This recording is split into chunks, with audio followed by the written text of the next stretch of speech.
Muy buenos días a todos los amigos de Hoja de Ruta, bienvenidos a una nueva edición de Otras Voces.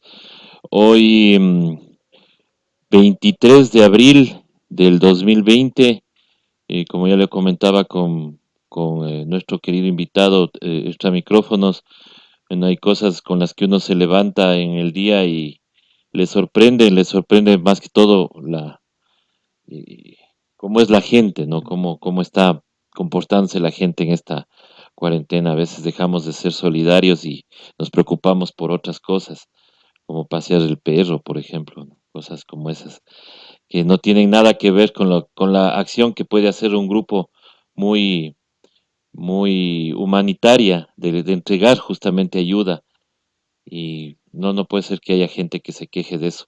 Pero bueno, en definitiva vamos a entrar en un análisis coyuntural con nuestro querido amigo Hugo Ortiz. Con él vamos a conversar sobre todo lo que hemos estado viviendo, especialmente en esta semana. No sé si podamos irnos un poquito más atrás, pero en esta semana yo creo que hay cosas mucho que comentar y claro, hay que decir desde un principio que toda esta pandemia tiene algo de positivo y es que todo el mundo regresa a ver al Estado. Entonces, sí ha sido pues, importante el Estado. Mi estimado Hugo, muy buenos días. Bienvenido a Hoja de Ruta. Buenos días, César. Buenos días a quienes nos escuchan. Y sí, efectivamente, eh, a nivel mundial hay una revalorización de la función estatal. Hay una revalorización del rol del Estado. Hoy más que nunca estamos viendo en los estados, estamos viendo a las funciones que cumplen los estados, a cuán importantes son los estados en medio de la pandemia, de la crisis sanitaria, de los estados de excepción y tantas cosas que vivimos hoy en día. Entonces se podría decir que a nivel mundial hay una revalorización del Estado, inclusive, ojo, es, se ha planteado en Alemania una posible nacionalización de las empresas para que éstas no se colapsen, para que éstas no caigan, no quiebren. Entonces, países de primer mundo están planteando ya medidas que en otros tiempos hubieran sido impensables, hubieran sido criticadas. Entonces, hay una revalorización total del Estado. A nivel mundial, claro, hay países más golpeados que otros. Ecuador, a nivel regional, tal vez, según estimaciones, sea el segundo país más golpeado en la región. Eh, a nivel de contagio per cápita, está igual entre los primeros lugares. O sea, el manejo de la crisis sanitaria ha sido deplorable en el país. Y como muestra, claro, tenemos el caso de Guayaquil, tenemos las declaraciones de la alcaldesa de Guayaquil, que han sido por demás criticables. El tema del avión que no se dejó aterrizar, el tema de... Justo hoy, es cómico, claro, casi, pero ya a nivel de entrevistas internacionales, ella comparaba la gestión de Guayaquil con la de los espartanos, una cosa de locos, pero pasó. Entonces, bueno, el problema real que tenemos aquí en Ecuador es un problema económico, es un problema de clase política, es un problema social. En el ámbito económico, como ya hemos visto, está por demás decirlo, creo yo, ya lo han dicho bastantes personas, bastantes analistas, el problema general es que no hay liquidez. Como no hay liquidez, como hay un shock de la demanda, es decir, que nadie está consumiendo, está la economía parada, se genera justamente las condiciones perfectas para una crisis económica de escala monumental. Claro que la erosión económica ya venía desde antes, ¿no? O sea, recordemos que desde antes ya había una erosión económica, habían medidas de corte neoliberal, habían medidas de corte bastante restrictivas, bastante en contra de la población, en contra de los sectores más vulnerables. Entonces, por ejemplo, hoy por hoy el Banco Central se ha pronunciado en favor de poner un arancel o poner un...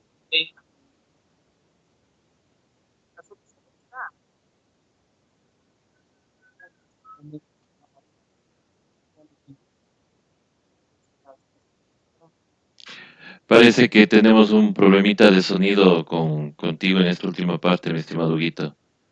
A ver, no, no, Ahí sí, yo, ahí estamos bien, ahí estamos bien. Ahí creo que sí. perfecto. No, que las soluciones están, que las soluciones se han propuesto, o sea, las soluciones hay. Lo que no hay es voluntad política. Y no hay voluntad política porque hay ciertas élites que lo que intentan es salir beneficiadas de esta crisis sanitaria. Como siempre, el país ha sido un país gobernado por élites constantemente. No es que no han habido, siempre han estado. Eh, Y siempre han inclusive en visto el solo periodo, por ellos, pues. claro, inclusive en el periodo anterior, o sea, recordemos que Posorja, la mayor accionista de Posorja era el grupo Novoa, ¿no? Ujú. Entonces, obviamente las élites siempre han estado. El problema con esto es que, a pesar de las élites, el manejo político en los periodos que han devenido después de la crisis de los 90 y tanta cosa, eh, siempre ha estado enfocado, bueno, no siempre, diría desde la época anterior, estuvo enfocado hacia lo social. Pero eso no quiere decir que no hubo élites, siempre hubo élites en el Ecuador. Hoy, más que nunca, es un poco más descarado, si se quiere. Las élites lo que buscan es mantener su tajada, es subsistir a la pandemia como de lugar, sin importar que personas mueran, que individuos no puedan atenderse en los sistemas de salud, que de por sí ya están totalmente colapsados, que de por sí ya están totalmente inservibles, inclusive en algunos casos. O sea, los médicos no tienen los equipos de protección y bueno, tantas cosas que ya hemos venido viendo en estos días. Sin embargo, las soluciones hay, o sea, está el tema de repatriar capitales, que puede ayudar a aumentar la liquidez en el país. Está el tema, por ejemplo, de la moratoria, que también es una opción. Sin embargo, como hemos visto, hay bastante reticencia, ¿no? Por ejemplo, el impuesto a la salida a la salida de capitales se lo aconsejó recientemente desde el Banco Central, pero lamentablemente el gobierno no hace caso. Solo en este mes, en lo que va de este mes, se han extraído alrededor de 400 millones de dólares del país. O sea, sigue habiendo salida de capitales. Pero con esto, obviamente, es que si adquirimos más deuda, esta deuda que venga desde el FMI, Banco Mundial, de los multilaterales, seguramente servirá para pagar los bonos que se dejaron aplazados hasta agosto, pero de ahí en adelante se seguirán yendo hacia afuera. O sea, y aquí corre riesgo la dolarización, y esto no lo digo yo, ya lo han dicho economistas como Pablo Dávalos y tantos otros más. Ujú. Entonces, es complicado.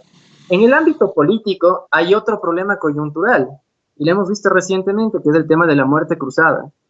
A ver, la muerte Es beneficioso, Huguito? ¿Es beneficioso esto?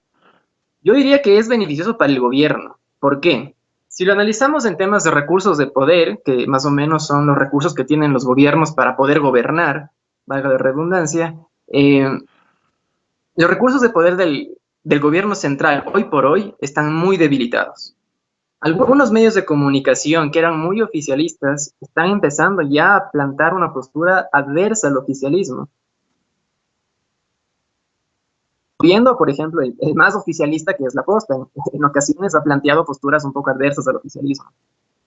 Las cámaras de comercio inclusive se han pronunciado en contra de las medidas. El legislativo, que en el paro nacional no se pronunció, bueno, ahora está más o menos sirviendo como contrapeso. ¿Pero por qué? Porque hay intereses, obviamente. O sea, a la asamblea, bueno, a los asambleístas como tal, al menos los que quieren reelegirse, quieren mantener cierto capital político. Claro que hoy por hoy es imposible, o sea, si lo vemos en términos llanos, la clase política con la pandemia se aniquiló completamente. Ya desde antes venía erosionándose, ya desde antes venía desgastándose, pero con el mal manejo de la pandemia, los políticos, todos los políticos de las, o sea, que vienen de lo tradicional, que vienen de esa vieja política, se han erosionado, se han desgastado. Entonces tenemos, por ejemplo, que actores que se alejaron de la vieja política, que se alejaron de los viejos paradigmas políticos, tienen un rol preponderante. Entonces, por ejemplo, el mismo Jorge Yunda, que gana las elecciones con una minoría y ahora tiene un apoyo popular bastante importante, ¿no? Tanto por el manejo de la crisis como por no pertenecer a ningún esquema de la vieja política, porque él vendría a ser un actor relativamente nuevo. Toda esta mezcolanza de políticos que están hoy por hoy en el devenir nuestro. Entonces, hay un debilitamiento. Este recurso de poder del Estado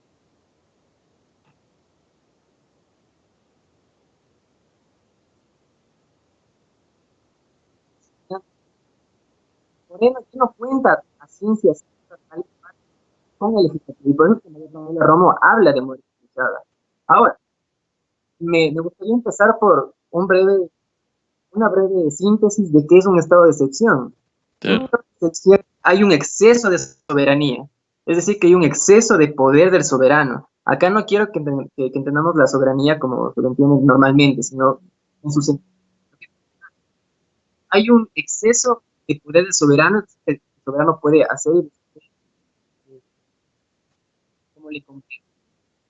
El tema de la muerte cruzada, constitucionalmente, se viene en una vuelta a llamar elecciones, ¿no es cierto?, en 7 días máximo, para elegir tanto al Ejecutivo y al Legislativo, o sea, al presidente y a los asambleístas. Sin embargo, por el tema del estado de excepción, por el tema de la crisis sanitaria, seguramente el Ejecutivo va, o sea, podría gobernar unos 6, 7 meses a puro decreto, y simplemente las elecciones no se llamarían por el estado sanitario. Entonces, obviamente, es bastante conveniente para el Ejecutivo, sobre todo cuando hay una reticencia en la Asamblea Nacional. Grandes sectores responden también a intereses económicos que hoy por hoy están quebrando. Intereses, hay una coyuntura que, que bota abajo, si se quiere, la vida de izquierdas y derechas. ¿Cuál es esta? Bueno, O sea, Hugo, o sea, ¿tú piensas que este tema o esta declaración que ha hecho Nebot y también un poco Correa sobre el hecho de que ya las ideologías no existen porque se podía trabajar solamente en el tema de que quien busca lo mejor para el país es quien debería estar gobernando y no, y así no importa hacer los convenios con quien sea? ¿Tú crees que ya esto de las ideologías ya desde ya no va? so, yo te diría que el tema de las ideologías desde hace mucho tiempo, desde hace unos 5, 6, 7 años atrás, iban desgastándose. ¿Por qué te digo esto? Porque el contexto político, el contexto social cambió de sobremanera. Con la aceleración que vino con época digital, la posverdad, el acceso a Internet, el acceso a redes sociales, las ideologías importaron muy poco. Antiguamente uno conocía qué es el marxismo, qué es el leninismo, cuáles son las diferentes variantes, por ejemplo, de la izquierda. Uno hablaba desde la democracia cristiana, bueno, en adelante, uno decía, bueno, uno puede ir desde el radicalismo, desde el comunismo a un progresismo, y hay diferencias y tanta cosa. Entonces, mis padres, por ejemplo, mis abuelos, por ejemplo, que pertenecían a partidos políticos, lo hacían teniendo en cuenta una ideología clara. O sea, leían panfletos, leían folletos, había cierto adoctrinamiento. Hoy por hoy no hay eso. En una sociedad como la nuestra, postcapitalista, si se quiere, en donde hay una aceleración de la vida de la persona, de la producción, el ser humano tiene muy poco tiempo para leer. Lo que consume no son libros, son videos en internet, son posverdad, que a veces son videos que nos dicen una cosa, pero no es lo que nos dicen. Bueno, es un contexto bastante amplio, entonces en este contexto las ideologías se van licuando, van dejando de existir, van dejando de tener preponderancia. Y entonces hay actores políticos que se dicen ser un poco más radicales de derecha y obviamente aprovechando la coyuntura política, ¿no? Como el mismo Nebot, que estaba hace unos ¿qué? 8 meses, 10 meses en contra del FMI. Claro. Entonces hay una ruptura de las ideologías. Y hoy por hoy no nos podemos enfrentar a un mundo polarizado entre izquierdas y derechas, sino al contrario, entre globalistas y nacionalistas. Y esto rompe las ideologías, porque los globalistas tienden a tener una postura más hacia la cooperación internacional, hacia un gobierno único, moneda única, pero para cooperar se necesita voluntad.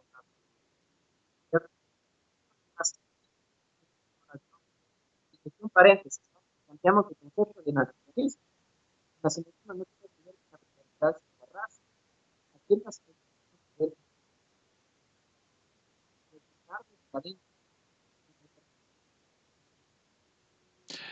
con la Seguimos teniendo problemas con el audio, estimado Hugo.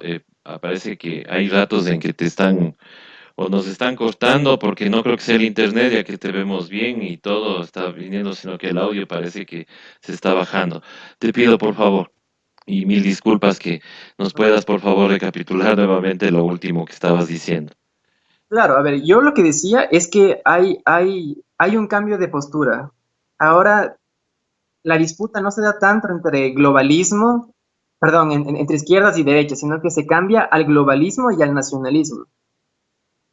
¿Por qué? Bueno, en primera instancia, cuando hablamos de nacionalismos, no hablamos de los partidos de antaño nacionalistas que buscaban la preponderancia de la raza, no, al contrario.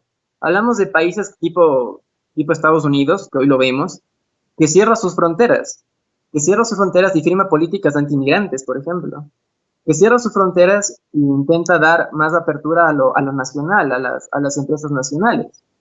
Y también tenemos el otro lado, ¿no? Que son los globalistas, que por cierto son los que tienen sus capitales afuera y creen mucho en esto de la cooperación, la unidad regional, pero es difícil en un mundo en el que no hay voluntad política.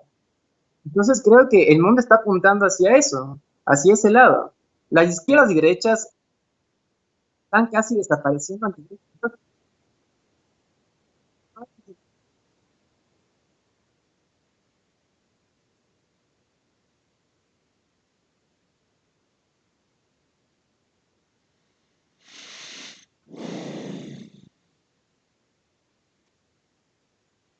Definitivamente nos están haciendo algo y nos están quitando el audio en partes en las que se pone interesante la conversación.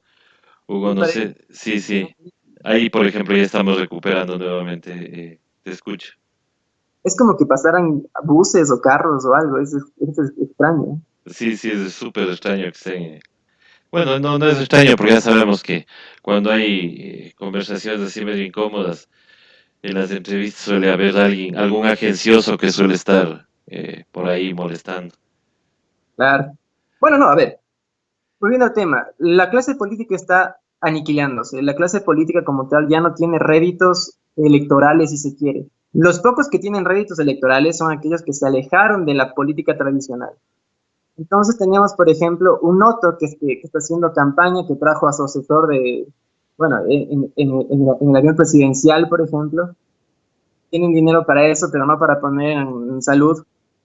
Entonces, es complicado que un Otto Sonnenfelsner pueda llegar a un cargo político con toda la estructura que están montando y con la evidenciación que hay. Ojo, que esto se da, y ojo que esto se da cuenta mucho el gobierno central, ¿no? Y por eso intenta limpiar el territorio. Y tenemos un Rafael Correa que está sentenciado, y tenemos un Isa, tenemos un Vargas que están en proceso de se están limpiando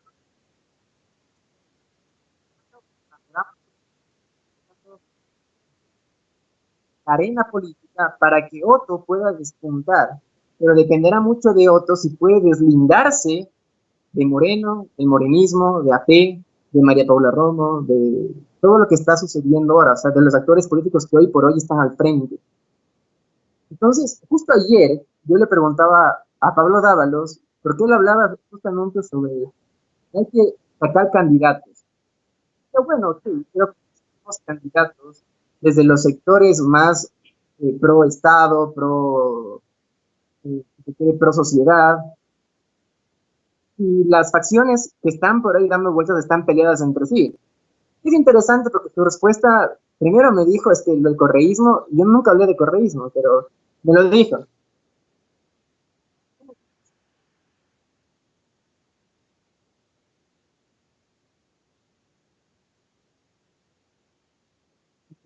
De correístas y anticorreístas.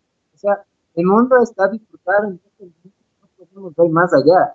Esto ya hace tiempo dejó de ser cuestión de correísmo. Esto ya hace tiempo dejó de ser cuestión de anticorreísmo. Pero seguimos viéndolo en términos binarios. Siempre vemos hacia el correísmo o al anticorreísmo. El correísmo ya se acabó. Y con esta crisis sanitaria, el correísmo está bastante golpeado. No creo que pueda llegar a algo. Entonces, las facciones, si se quiere, de izquierda están peleadas entre sí.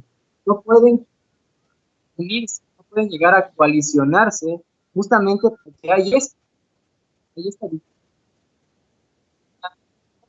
La derecha, la derecha está también golpeada, porque obviamente, como estoy diciendo, estamos viendo más hacia el rol del Estado. Los de derecha no ven al Estado, quieren salvar economía y salvar vidas. Entonces, el panorama político se complica en Ecuador, sobre todo porque no hay un eje articulador. O sea, no hay un eje articulador de las facciones distintas, porque hay un montón de izquierda que no logran unirse, no logran hacer una fuerza política que pueda competir. Entonces nos queda la tercera vía, y la tercera vía es un outsider. Un outsider, en este punto, en este contexto, tiene que obligatoriamente ser de izquierda.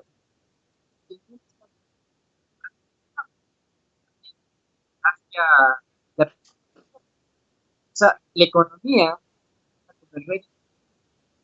el rédito de campaña más importante hacia unos meses, hoy viene a ser potencializado justamente por la importancia del Estado.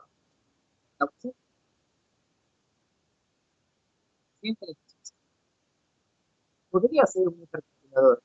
Sin embargo, habrá que ver, porque también, como te digo, desde el Estado, desde el oficialismo, desde las facciones morenistas, están intentando limpiar el terreno para que otro sea el candidato vencedor. Ahora, pero originalmente Otto Sonnenhorner no es que salió de una facción de AP ni nada por el estilo, Una de las porque, cámaras. claro, él viene de las cámaras, él viene de un pasado social cristiano, o sea, él es parte del acomodo de este gobierno, ¿no? Que tuvo que acomodarse para poder gobernar. Ahora, esto también de hablar de morenismo, correísmo, o sea, es una expresión más, no es una ideología, ¿no? Obviamente, No, porque para eso, nada. claro, entonces, cuando se habla de correísmo o anticorreísmo es solamente al momento que estamos viendo, porque es el odio a Correa o el amor excesivo a Correa. O sea, a eso es a lo que vamos. No es que se le catalogue como una ideología.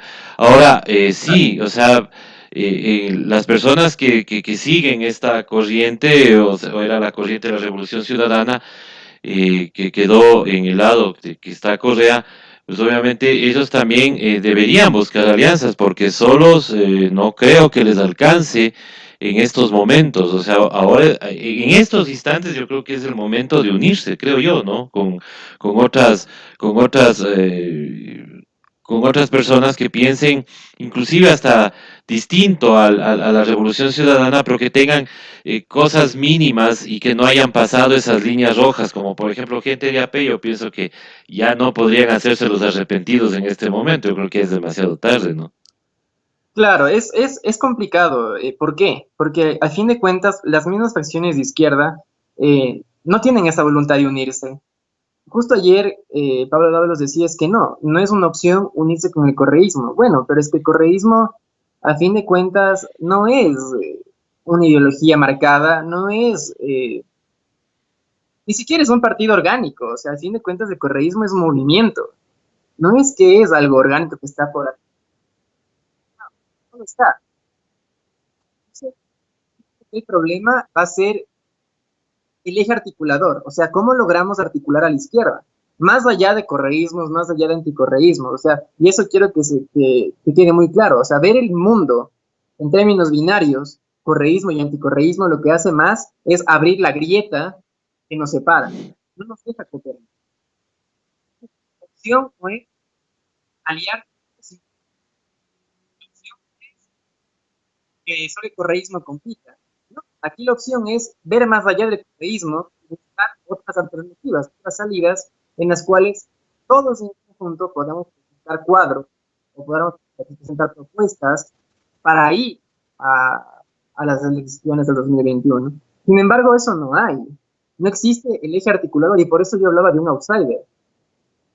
Eh, no sé si se puede hablar de un correísmo como un eje articulador. Yo creo que ese tiempo ya pasó.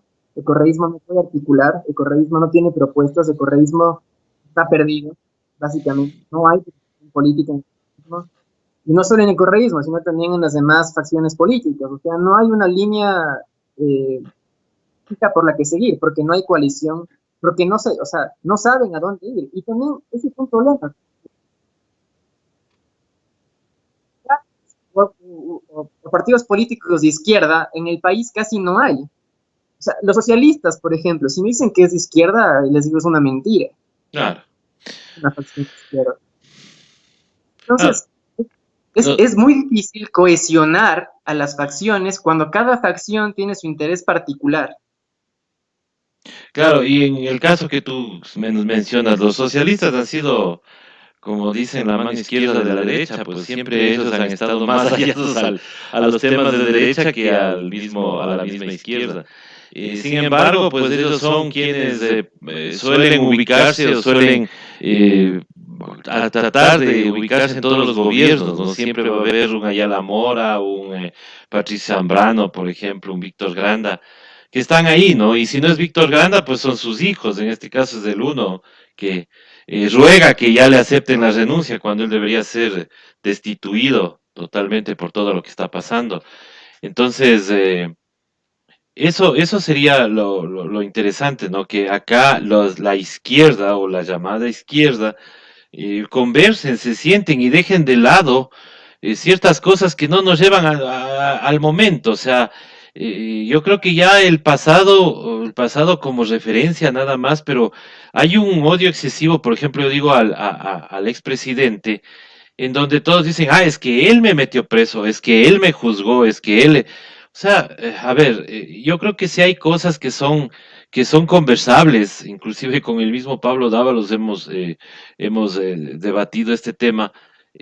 Hay cosas que se podrían dejar de lado, porque si bien es cierto, pudo haber un exceso en el gobierno anterior, pero fue superable. Esto que estamos viviendo ahora no va a ser superable. Acá ya hay muertos, o sea, acá hay pilas de cadáveres, acá hay gente que hace declaraciones como que quieren que nos infectemos todos para ver quién vive y quién muere. O sea, y vemos, o sea, descaradamente que inclusive se está entregando el país a las grandes corporaciones, a los grandes empresarios. Entonces, acá ya es un tema que nos debe unir a todos en contra de este neoliberalismo salvaje, a pesar de que en el mundo se están dando cuenta de que ese neoliberalismo salvaje no les ha llevado a nada más que tener esta emergencia y no poder enfrentarla como es debido. Claro, y creo que para allá vamos, ¿no? O sea, inclusive la caída del precio del petróleo se replantea hoy en día cambiar a otro tipo de energía, más limpia tal vez.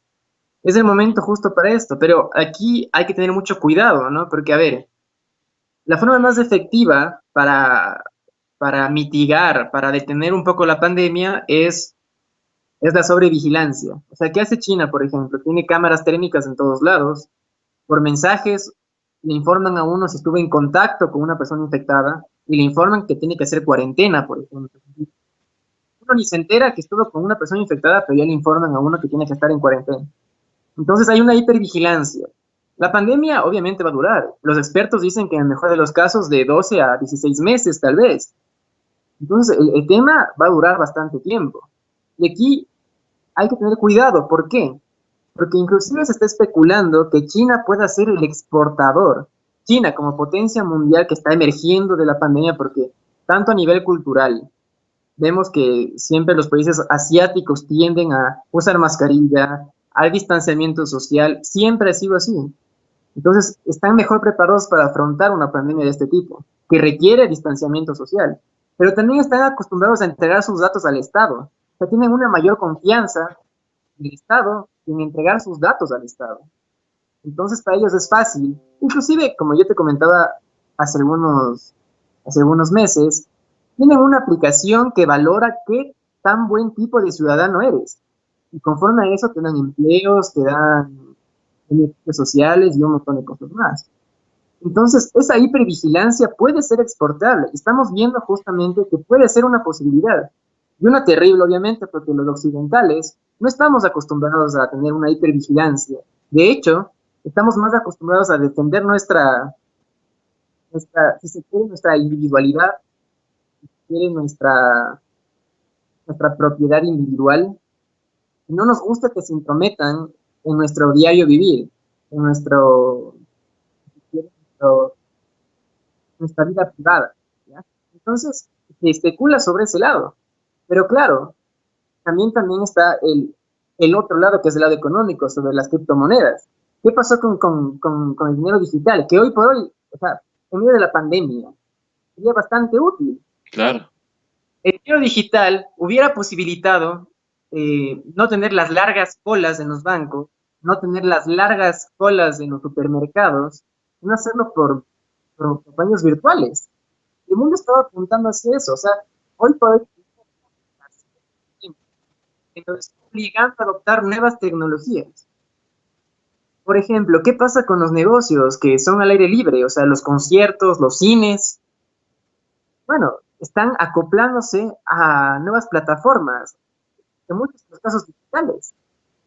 Entonces vemos que la supervivencia va a estar en lo digital, pero también está el otro lado, que es la hipervigilancia, el hipercontrol.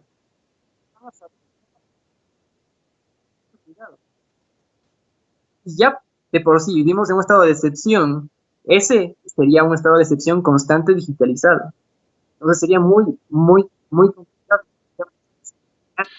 Chuta, pero aquí al ecuatoriano que no le gusta que le digan qué hacer, al ecuatoriano que no le gusta que le digan dónde, por ejemplo, hacer sus necesidades, porque aquí hacen donde les da la gana. eh, o sea, es bien difícil que quieran adoptar un control de esa manera, ¿no? Obviamente, como bien tú dices, es bien complicado, pero se podría pensar en algo parecido. Hay que aclarar algo, mi estimado Hugo. Acá no es que se le está criticando al correísmo, ¿no? Estamos justamente conversando de lo que se presenta como coyuntura en este momento. Muchos aquí nos llaman sufridores, dicen, no sé de sufridores de qué, porque aquí, primero que aquí se respeta la labor del expresidente Correa en los 10 años, todo lo bueno que hizo y también todo lo que se equivocó, ¿no? Porque hay muchos que piensan que todo fue color de rosa y siempre hemos dicho que lo que menos tiene la izquierda es esa capacidad de autocrítica. Y eso es lo que también queremos nosotros dar aquí en nuestro espacio. Hugo, otra cosa, ¿cómo le ven desde la perspectiva los millennials, por ejemplo, al outsider? ¿Cómo debería ser este outsider? Porque el outsider de nosotros fue Correa. Entonces, Claro, y claro, Correa fue el que vino y capitalizó el que se vayan todos. Estábamos cansados de los Lucios, de los Yamil, de los Bucarán, y que ahora ellos asoman y quieren asomar como los outsiders, ¿no? ¿Cómo se llama? Un Augusto de la Torre, un Ramiro Rivera, un Lucio Gutiérrez mismo, que ahora dice que ya está preparado para ser presidente. O sea, esas cosas, claro. por ejemplo, estamos queriendo saber cómo le ven los jóvenes a un posible outsider. El tema de los millennials es interesantísimo, ya voy a topar el tema. Ujú. Pero antes de eso, volviendo al anterior, sí me gustaría aclarar que no es que se ataque el correísmo, simplemente lo que se busca hacer es que la gente pueda ver más allá del correísmo, porque el correísmo eh, no es que va a ser o sea, no es que va a trascender como ideología, sí va a trascender como un momento histórico importante, pero como ideología no. Y claro, obviamente este gobierno ha instrumentalizado al correísmo como el estigma, como aquello a lo que hay que atacar, muchas veces injustamente, ojo. O sea, no es que se critica, simplemente se hace un análisis un poco más allá de los dogmas que suelen haber. El tema de los millennials es interesantísimo, ¿por qué? Porque se dice mucho de los millennials, o sea, que somos gente que no le gusta trabajar, que somos gente que está mucho en las redes sociales. Sin embargo, un estudio reciente develó que los millennials tenemos esta capacidad de adaptación que justo hoy por hoy es necesaria. Entonces vemos que los millennials que tuvieron que adaptarse del mundo anterior, o sea, de ese mundo que todavía no había celulares, no había internet, las computadoras solo eran para trabajo de oficina pesado, nada más. Tuvimos que adaptarnos a un cambio masivo de época. Y esa adaptación fue la insignia de nuestra generación. Entonces, por ejemplo, mis padres, tu generación, por ejemplo, Cecitar, nuestros abuelos, por ejemplo, tenían perspectivas a futuro, tenían sueños a futuro, planes a futuro, que querían tener una casa, una familia, un hogar. Los millennials tienen a la incertidumbre de por medio. No sabemos lo que va a pasar mañana, no sabemos si vamos a tener o no un hogar, no sabemos si vamos a tener o no una casa. Entonces, no tenemos planes a futuro. La gran parte de millennials no hacemos planes a futuro porque sabemos que estos planes pueden verse derrumbados por la coyuntura, porque vivimos en tiempos de demasiada rapidez, de demasiada velocidad, de tiempos que cambian velozmente. Y esto nos ha hecho vivir en la incertidumbre. Somos la sociedad de la incertidumbre, los millennials. Por eso la política no funciona con ideología. Por eso la política para nosotros no funciona con seres altamente ideologizados con discursos pomposos. Al contrario, a muchos no nos interesa la política. Para muchos la política es algo pasajero que está ahí, ¡pum! Entonces creo que el candidato millennial, el candidato que debe aplicar a este gran porcentaje de la población, debe ser alguien joven, alguien preparado, porque ojo que los millennials somos la generación más preparada. Inclusive se habla de una generación sobrepreparada, tan preparada, ser tal vez un candidato, proponer temas más allá de la ideología, más allá de lo ideológico, de ese marco muy cuadrado, muy esquemático que se manejaba antes. Y sobre todo tener esa capacidad para empatizar con esta gente, para utilizar redes sociales, para utilizar las nuevas tecnologías y para adaptar estas nuevas tecnologías a un electorado que está más tiempo en redes sociales, que está más tiempo enterándose de las noticias, no porque ve el Canal 4 o el Canal 8 o cualquier canal, sino porque lo ve en redes sociales. Entonces creo que por ahí va la crítica, por ahí iría el candidato ideal de los millennials. Sin embargo, como te digo, en Ecuador no existe este candidato. Como tú dices, los candidatos son los de la vieja y rancia política. Son los mismos candidatos que han venido promocionándose ya bastante tiempo y no llenan este perfil. Tal vez el más parecido puede ser Otto, pero aún así su postura está siendo bastante criticada por sus acciones en el mando. O sea, no es que es un candidato ideal, no es que es un candidato altamente popular, al contrario, es un candidato que responde a las élites y es evidente para la gente, para una gente que está viendo hoy en día que el rol del Estado es importante, el rol del Estado es fundamental, que se debe invertir en sectores estratégicos como salud, educación, el sector productivo, el agro, por ejemplo. Nadie invirtió bueno, no se invirtió, yo diría que en este gobierno más que nada no se quiso invertir en ciencia y tecnología. Y este rubro es tan importante, que justamente de aquí salen las innovaciones en todo sentido. Pueden inclusive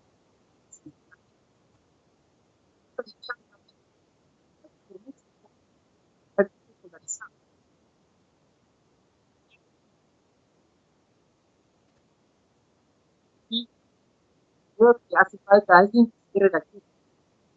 No todos los empresarios son malos, como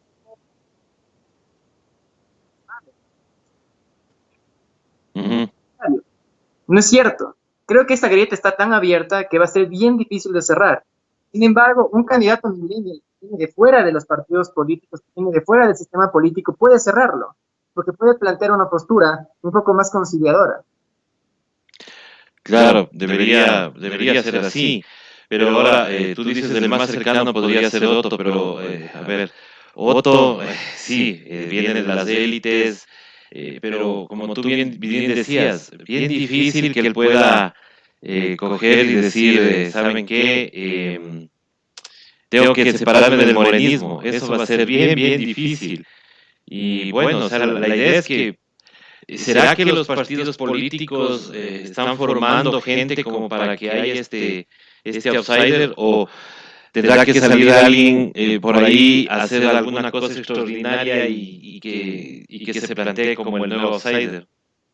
A ver, el caso de Otto yo creo que va a ser complicadísimo y por eso justamente el oficialismo se da cuenta de esto y lo que intenta hacer es aplanar el terreno. O sea, como dije anteriormente, acusarle a Vargas y a Issa de terrorismo para que no sean competidores en las próximas elecciones. Y así con todo, o sea, posible candidato que pueda llevar gente o pueda tener una carga de legitimidad. Entonces creo que esto es fundamental tenerlo en cuenta. O sea, Otto evidentemente es un candidato de las élites, es un candidato que seguramente apuesta al mercado y no al Estado, cuando debería ser más bien un mix, o sea, deberían ir los dos a la par, sin, obviamente, sin beneficiar ni el uno ni el otro, porque hay esta disputa entre fallas de Estado y fallas de mercado, ¿no es cierto? Las fallas de mercado en este caso son la explotación laboral, lo que estamos viviendo ahora justamente, o sea, explotación laboral, que se vulneran derechos del trabajador, que se trabaja más de 8 horas inclusive y se paga mucho menos, porque el trabajo en casa, esto es comprobado, muchos se quejan porque están trabajando más de lo debido, más de las 8 horas y les están pagando la mitad. Entonces, hay esta falla de mercado y la falla de Estado puede ser, por ejemplo, la mala redistribución de bienes y servicios en la población en general. Por ejemplo, lo que pasaba antes con los bonos, que había gente que cobraba bonos sin necesidad de ser beneficiarios del bono. Entonces, creo que esta disputa puede sustentarse con un candidato que pueda formar un tipo de discurso de coalición política que no vea ni al empresario como perverso ni al pueblo como aquellos que quieren quitarle al empresario su fuerza laboral o como lo peor del mundo, ¿ya? Creo que por este lado Otto está muy perdido. Otto es el candidato de las élites, como te dije, y lo que intenta hacer Otto es campaña política y aprovecharse de la pandemia para hacerse campaña política. Y esto es más que evidente. O sea, quien vote por Otto es quien no está viendo la realidad tal y cual es. Y sería muy, de hecho, muy perverso. Yo siempre digo esto, es muy perverso hacer política cuando hay muertos en la calle, cuando hay dolor en la calle, cuando hay gente que está muriéndose de hambre o muriéndose por la enfermedad. Y aprovecharse de esto para hacer política es el acto más vil que tengo. Entonces, volviendo al tema, yo diría que los partidos políticos no están preparando a nadie, porque los partidos políticos están erosionados, están sin rumbo, que no tienen candidatos. Los candidatos que sacarán seguramente serán los más mediáticos. Y eso es volver a lo mismo, o sea, volver a candidatizar a gente porque es mediática, sea en redes sociales, porque ahora estamos viendo que gente en redes sociales va saliendo más a la palestra política como posibles candidatos y tanta cosa, justamente porque está, si se quiere, un poco empatizando con este electorado millennial. Pero el electorado, o sea, a ver, el electorado como tal, el electorado millennial es muy cambiante también. O sea, no es seguro que ese nicho de votos se vaya a ese posible candidato. Entonces yo creo que por ahí. El candidato millennial debería venir justamente no por los partidos políticos que no están preparando a nadie, sino que tendría que aparecer de acuerdo a la coyuntura. Por ejemplo, hoy por hoy se está mocionando a Otto, perdón, a Yunda. Y Yunda, sin embargo, viene a ser un candidato nuevo que su campaña empatizó con youtubers, con gente que es más afín a los jóvenes. Y claro, se promociona a Yunda porque viene de alejarse de lo tradicional, porque él sale de AP, él se deslinda del correísmo, y viene a ser un actor nuevo que lo que intenta es sacar a Quito adelante. Entonces, lo están emocionando a Yunda y sería interesante. No creo que Yunda se lance, yo dudo mucho que Yunda se lance a la presidencia, pero sería un actor interesantísimo y lograra formar una coalición con las demás presiones de izquierda. Puede ser un ejercicio, o sea, bastante interesante. Yo, en lo personal, dudo que Yunda se lance. Yo creo que esto le hace ganar un segundo periodo en la alcaldía, pero el apoyo de él va a ser también importante al candidato que venga. Así es. Bueno, mi estimado Hugo, te quiero agradecer por este análisis que has hecho tú. Obviamente no agradecer a las personas que están tratando de cortar el audio a cada rato.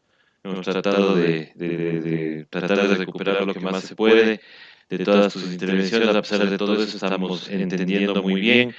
El hecho es que nosotros siempre damos apertura, como se llama el programa, a otras voces.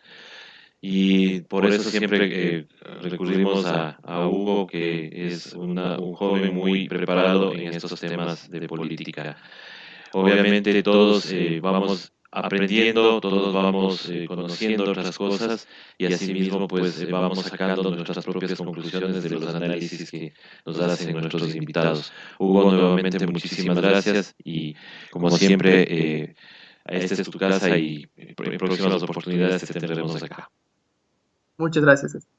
Listo, muchísimas gracias a los queridos amigos. Nosotros estamos ya cerrando esta entrevista y vamos a la siguiente. No sin antes, y si me permites, Huguito, antes de irnos, se me iba a pasar este tema. Para